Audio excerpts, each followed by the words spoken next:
제가 백운호숙교회에 처음 와서 설교했던 내용이 선한 사마리아인 비유였습니다.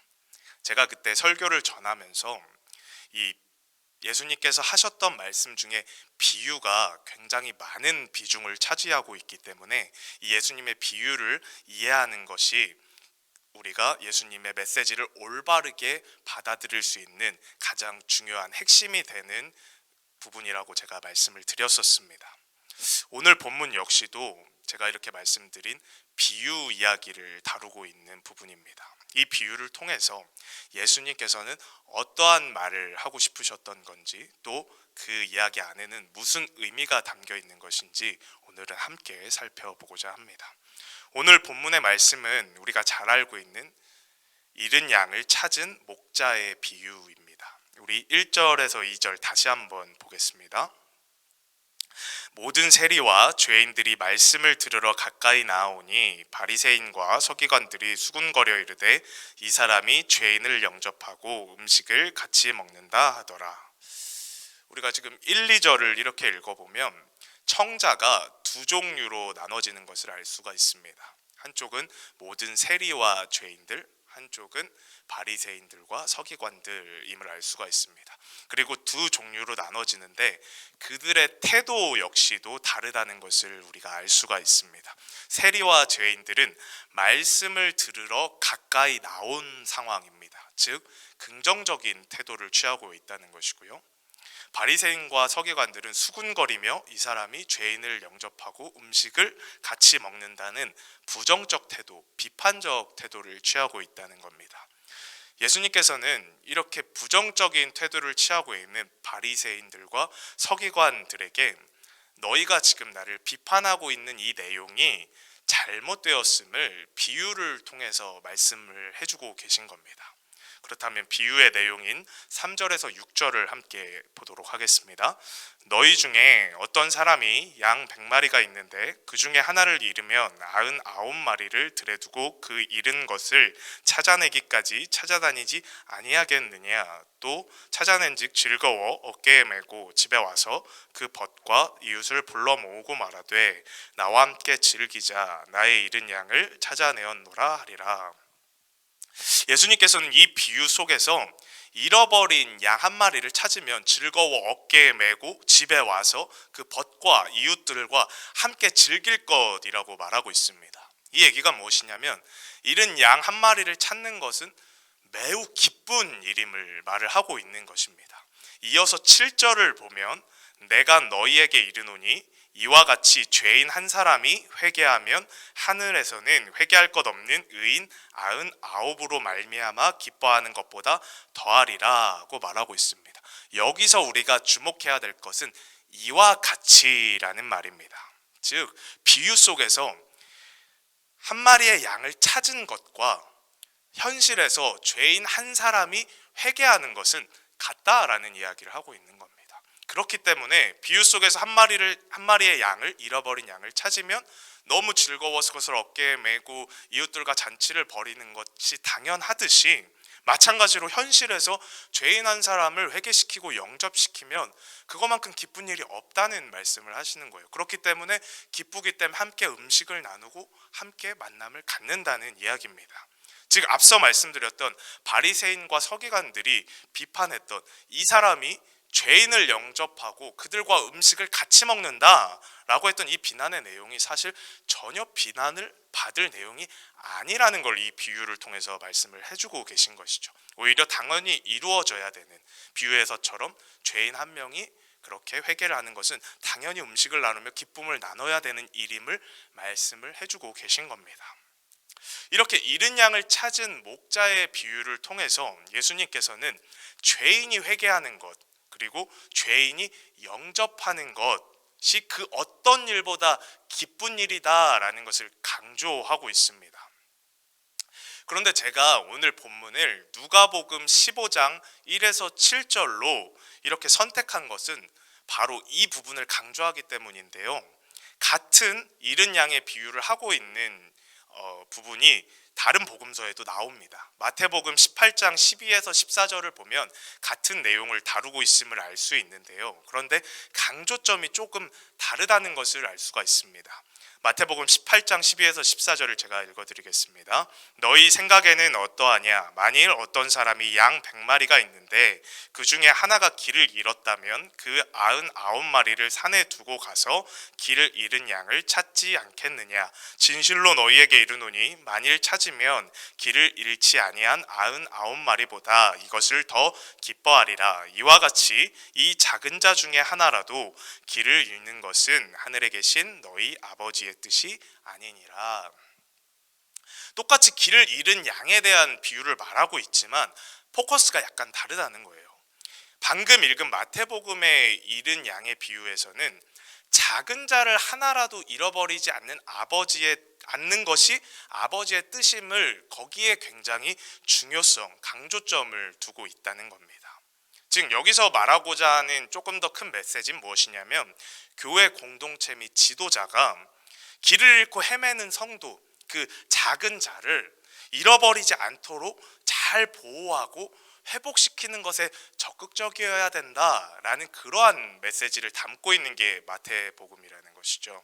그런데 오늘 본문인 누가복음, 같은 잃은 양을 다루고 있는 본문의 잃은 양의 비유는 조금 다른 강조점이라는 겁니다. 제가 계속 말씀드렸듯이 죄인 하나가 하나님 앞에 회개하는 것에 대한 중요성을 가장 강조점으로 두고 있는 것이 오늘 누가복음의 잃은 양의 비유인 것입니다. 제가 그 강조점이 있기 때문에 마태복음이 아닌 누가복음을 선택했다고 말씀을 드리는 것인데요.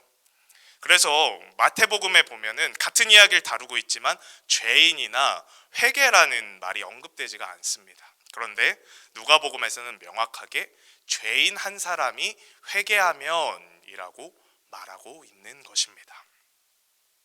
이러한 죄인의 회개를 강조점으로 다루고 있다는 것에 대한 근거는 본문인 누가복음 15장 전체적으로 봐도 그렇게 알 수 있습니다. 그 맥락으로 보아도 그렇게 알 수가 있습니다. 오늘 본문 누가복음 15장은 본문을 포함하여서 세 편의 비유 이야기로 되어 있는데요. 모두 같은 맥락의 이야기를 하고 있습니다. 아주 간단하게 설명을 하자면 잃은 것을 다시 찾은 거에 대한 비유를 다루고 있다는 것입니다. 첫 번째가 오늘 본문인 잃은 양을 찾은 비유고요. 두 번째가 잃은 드라크마를 찾은 이야기고요. 세 번째가 우리가 탕자 이야기라고 알고 있는 잃은 아들을 다시 되찾은 아버지에 대한 비유입니다. 특별히 오늘 본문의 잃은 양 비유가 죄인 한 사람의 회개를 강조하고 있다는 것에 대한 근거가 바로 이어지는 잃은 드라크마의 비유에서 똑같은 강조점을 가지고 있기 때문입니다. 8절에서 10절을 읽어보면 어떤 여자가 10드라크마가 있는데 하나를 잃으면 등불을 켜고 집을 쓸며 찾아내기까지 부지런히 찾지 아니하겠느냐. 또 찾아낸즉 벗과 이웃을 불러 모으고 말하되 나와 함께 즐기자. 잃은 드라크마를 찾아내었노라 하리라. 내가 너희에게 이르노니 이와 같이 죄인 한 사람이 회개하면 하나님의 사자들 앞에 기쁨이 되느니라. 이 비유에서도 마찬가지로 똑같은 강조점을 가지고 있다는 겁니다. 양이 드라크마로 바뀌었을 뿐이지 강조하고 있다는 것은 똑같다는 거예요. 7절하고 10절을 보면 띄워주세요. 7절하고 10절을 보면 저렇게 이와 같이 죄인 한 사람이 회개하면 이라는 것이 완전히 평행을 이루고 있다는 것입니다. 즉 양의 비유와 드라크마의 비유 모두 이와 같이 죄인 한 사람이 회개하는 것에 대한 중요성을 강조하고 있다는 것입니다. 이러한 두 비유는 또 하나의 아주 중요한 공통점을 가지고 있는데요. 그것은 바로 그 죄인 한 사람을 예수님께서는 적극적으로 찾으신다는 점입니다. 양의 비유에서 목자가 한 마리의 양을 잃어버렸을 때 그 양을 기다리고 있다고 나와 있지 않습니다. 그 양이 돌아오기를 기다리고 있다고 하지 않습니다. 그 잃은 것을 찾아내기까지 찾아다니지 아니하겠느냐라고 말하고 있습니다. 드라크마의 비유에서도 마찬가지입니다. 등불을 켜고 집을 쓸며 찾아내기까지 부지런히 찾지 아니하겠느냐라고 말하고 있습니다. 즉 이 두 비유에 공통적으로 말하고 있는 것은 죄인 한 사람을 예수님께서는 적극적으로 또 애타게 찾으신다는 이야기입니다. 저는 본문의 이 부분을 정리하면서 하나의 영화가 떠올랐습니다. 예전에 보았던 영화인데요.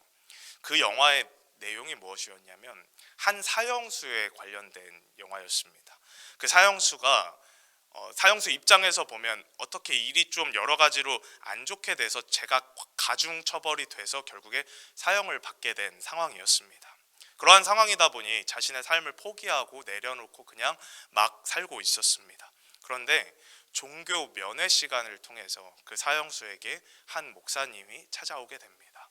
물론 처음에는 당연히 그 목사님을 거부하고 그 면회 시간도 거부하고 했었지만 지속적인 그 목사님의 사랑에 마음을 열고 나중에는 예수님을 영접하게 되고 또한 죄를 저지른 그 가족에게 용서를 구하고 많은 사람들에게 사랑을 베풀다가 최후를 맞이하게 된다는 그러한 영화의 내용입니다. 어떻게 보면 굉장히 전형적이고 우리가 어디선가 들어본 것 같은 영화의 내용입니다. 근데 제가 말씀을 준비하면서 문득 이 영화가 떠올랐던 이유는 그 죄인이 회개했던 그 장면이 떠올라서가 아닙니다. 눈이 오나 비가 오나 한결같이 그를 찾아갔던 그 목사님의 모습이 방금 제가 말씀드렸던 적극적이고 애타게 죄인을 찾으시는 예수님의 그 모습과 닮아 있다고 생각이 들었기 때문이었습니다. 이미 사회에서 수많은 사람들에게 복음을 전하고 있었던 목사님이었기 때문에 굳이 그 교도소에 찾아가 그 사형수 한 명을 영접시키기 위해, 회개시키기 위해 찾아가지 않아도 됐습니다. 그런데 그 사형수 한 명을 회개시키기 위해, 영접시키기 위해 그 목사님은 끝까지 찾아갔다는 말입니다. 오늘 비유에서 말하고 있는 잃은 양 한 마리를 찾는 목자, 그리고 죄인 한 사람을 찾는 예수님의 모습이 바로 이 영화와 같다는 생각이 들었습니다. 예수님께서는 이처럼 말씀하신 이 비유의 모습을 결코 이야기로 우리에게 전달하신 걸로 그치지 않으셨다는 게 우리가 꼭 기억해야 될 중요한 점입니다.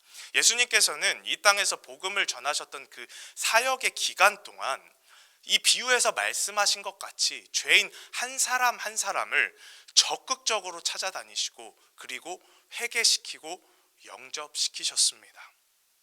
매국노라 불리우면서 모두의 미움을 받던 세리장 삭개오를 우리는 잘 알고 있지 않습니까? 그러한 삭개오에게 먼저 손을 내미시며 삭개오야 속히 내려오라, 오늘 내가 너의 집에 유하여야겠다 라고 말씀을 하시면서 그 매국노로서 모두에게 미움을 받던 삭개오를 회개시키고 예수 그리스도를 영접시키지 않으셨습니까?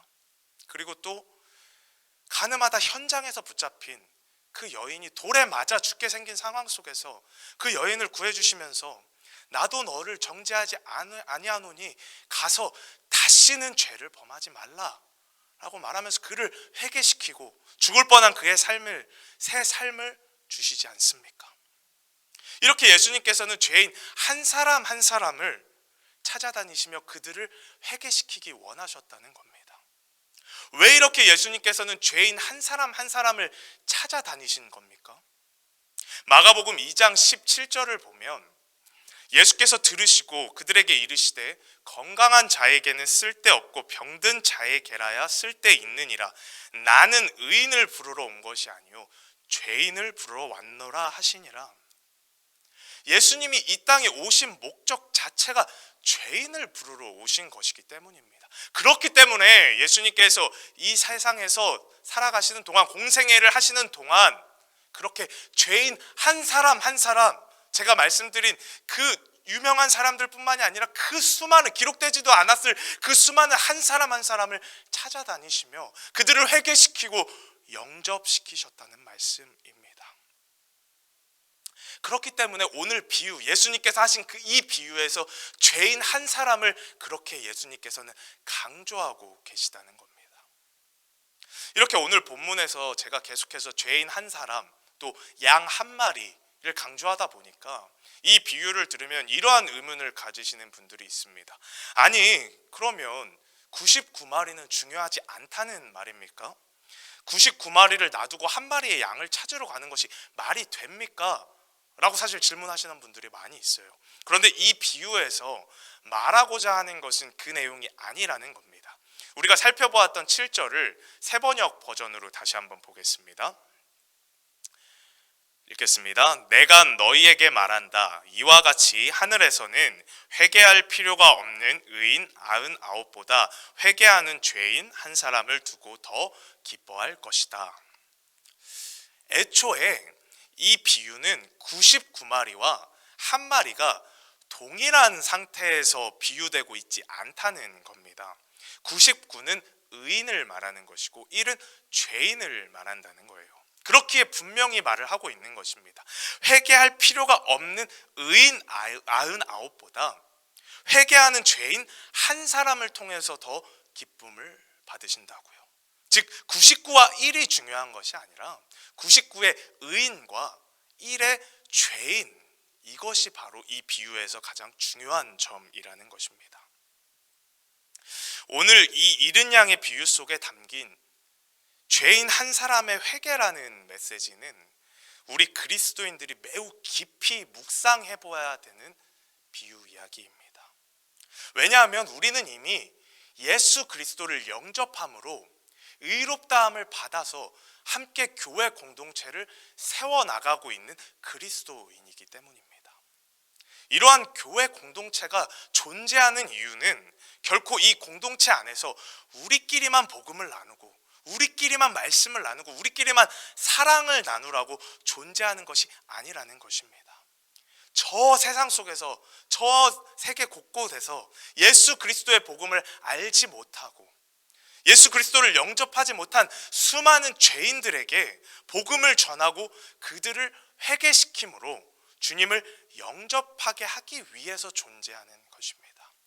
그렇기에 교회라는 공동체를 세워나가고 있는 우리들에게 또 더 좁은 범주로는 예수 그리스도를 믿음으로 그분이 살아가셨던 그 삶을 따라 살아가려고 노력하는 그리스도인으로서 이 비유 이야기는 결코 이야기로 그쳐서는 안 될 거라는 말씀입니다.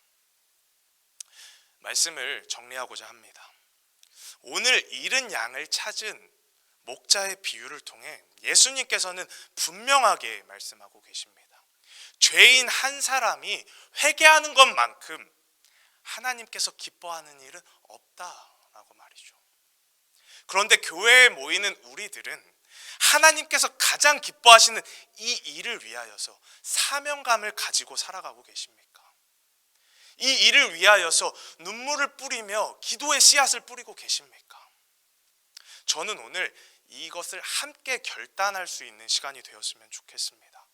작년부터 이어져 오는 코로나 바이러스로 인한 이 시국이 우리로 하여금 자꾸 이러한 마음이 들게 하는 거예요. 복음은커녕 원래 교회 다니던 사람이라도 잘 유지하면 그것이면 충분하지. 지금 이 시국에 다른 사람을 데리고 오는 게 문제가 아니라 나라도 교회 나오면 나라도 그냥 예배 드리면 그거면 충분하지. 이 시국에 자꾸 우리가 인간적인 마음으로 그런 생각에 머물도록 만들고 있다는 거예요.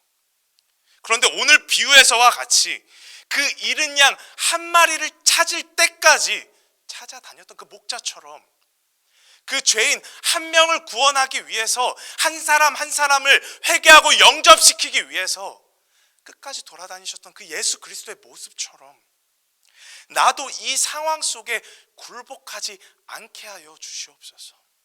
나를 통하여 단 한 사람이라도 회개하고 영접할 수 있게 하나님께 돌아올 수 있게 하여 주시옵소서. 무엇보다 이런 값진 일을 감당할 수 있는 사명감을 나에게 허락하여 주시옵소서. 이 시간 이 제목을 가지고 함께 찬양 후에 기도하도록 하겠습니다.